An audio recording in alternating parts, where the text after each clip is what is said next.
ભરૂચના દશાશ્વમેઘ ઘાટ ઉપર બીજા દિવસે પણ અંતિમ સંસ્કાર માટે કલાકોનું વેઇટિંગ. મૃત્યુ પછી અંતિમ સંસ્કાર કરવા કતારમાં ઊભા રહેવા પરિવારજનો બન્યા મજબૂર.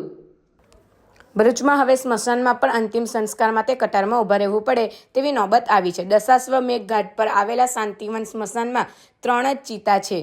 પ્રમાણિક દ્રષ્ટિએ ઘાટનો મહત્વ હોવાથી ભરૂચ શહેરના જ નહીં પરંતુ આસપાસના ગામના લોકો પણ અહીં અંતિમ સંસ્કાર માટે સ્વજનોના દેહને લાવતા હોવાથી અહીં સ્થિતિ એવી છે કે 3 ચિતા સળગતી હોય ત્યારે અન્ય મૃતદેહોને વેટિંગમાં રહેવું પડે છે. મર્યા પછી પણ લોકોએ કતારમાં ઊભા રહેવા પડે તેવી સ્થિતિનું નિર્માણ ભરૂચના સ્મશાન ગૃહ ખાતે થવા પામ્યું છે.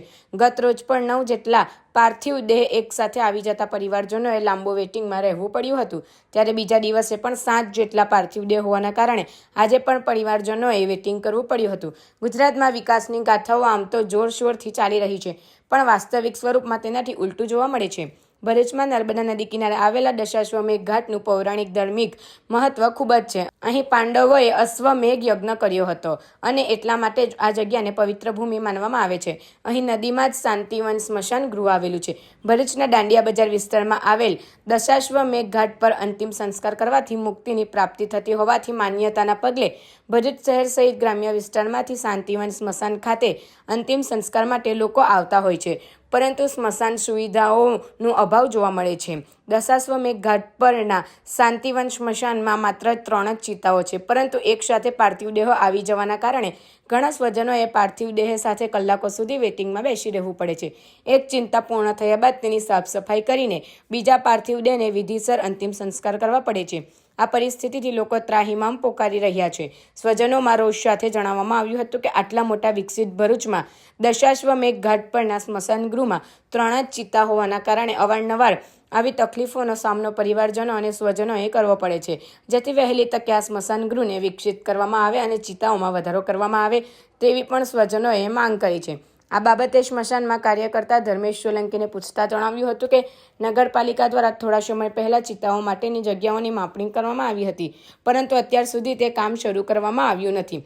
સાથે સાથે એમણે જણાવ્યું હતું કે લોકોને અમે આગ્રહ પણ કરીએ છીએ કે સ્મશાન ગૃહમાં ગેસ ફર્નિશિંગની ચિંતા પણ આવેલી છે જેમાં અગ્નિ સંસ્કાર કરવામાં આવે પરંતુ સ્વજનો દ્વારા લાકડાઓમાં મૃતદેહનો અગ્નિ સંસ્કાર થાય તે માટે બાબતે આગ્રહ રાખવામાં આવે છે જેના લીધે પણ આ પરિસ્થિતિનું નિર્માણ થાય છે. ઉલ્લેખનીય છે કે ભરૂચના અંકલેશ્વર તરફ નર્મદા નદીના કાંઠે કોરોના વખતે કોળી કોબીજ સ્મશાન તૈયાર કરવામાં આવ્યું હતું જ્યાં મોટા પ્રમાણમાં ચિતાઓ પડેલી છે અને આ ચિતાઓ હવે બિનઉપયોગી છે. જો તે ચિતાઓને લાવી શાંતિવન સ્મશાનમાં મૂકવામાં આવે તો શાંતિવન સ્મશાનમાં ચિતાઓની ઘટની સમસ્યા હલ થઈ શકે છે.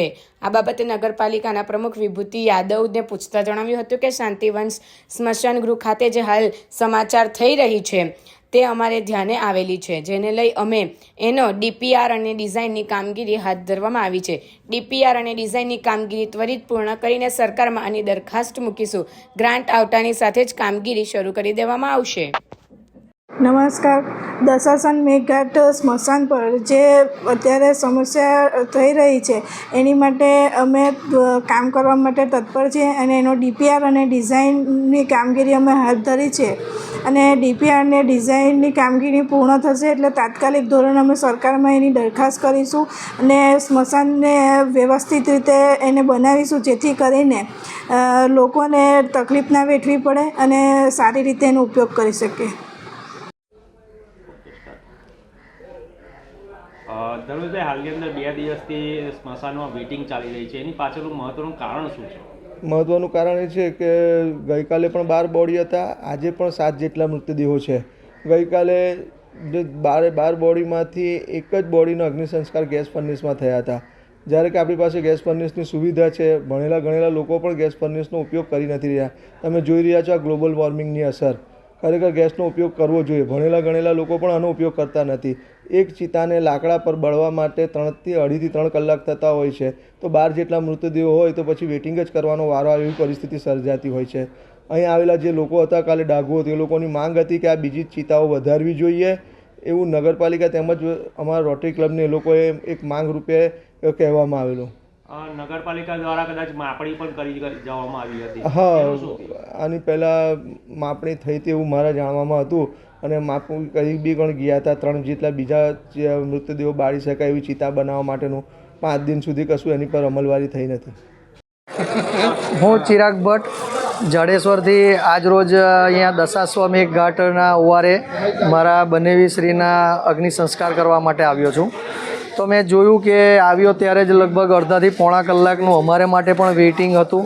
3 ચિતાઓ પર અગ્નિ સંસ્કાર ચાલુ હતો અને ત્યાર પછી અમારો નંબર લાગ્યા પછી પણ અમે ત્યારે તમે જોઈ શકો છો કે 3 ચિતાઓ પર વેઇટિંગ ચાલે છે. અહીંયા ધર્મેશભાઈ સોલંકી ખૂબ સરસ કામ કરી રહ્યા છે, પણ અમને લાગે છે કે હજુ ચિતાઓ આપણા ભરૂચમાં અહીંયા દશાશ્વમેઘના ઘાટ જે ખરો ત્યાં પુરાણોમાં જે એનો ઉલ્લેખ છે, તો એટલા માટે અહીંયા બધા અગ્નિ સંસ્કાર કરવા માટે ખૂબ સંખ્યાઓમાં આવે છે આજુબાજુના ભરૂચના.